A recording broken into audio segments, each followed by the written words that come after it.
我们的本末清楚，我们说对了。对呀，如果我们坐在这边听课听了30-40年，还是在7钟，很恐怖的一生。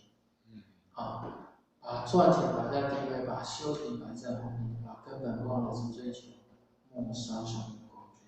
末杀或者把它画好画一线，那根本在哪里？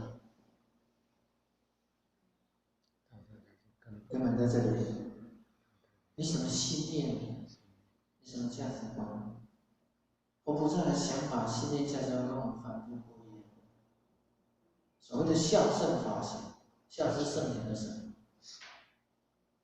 智慧德性。我们这里有没有跟圣贤越来越一样？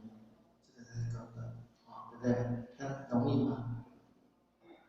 很多的人其实都要1世、2世、3世修了N世，他才慢慢觉得对，我不该只是平凡的修行人而已，我不能因为你是修小学功课，我要开始提升更高层次的修行功课。我该追求不在这些外在的表现，对不对？我们应该追求是人人心中这一片净土，只有这里可以成就净土，对不对？这里的净土不成就，处理不了生死苦海、自身六道的轮回。所以这一个地方怎么建立净土？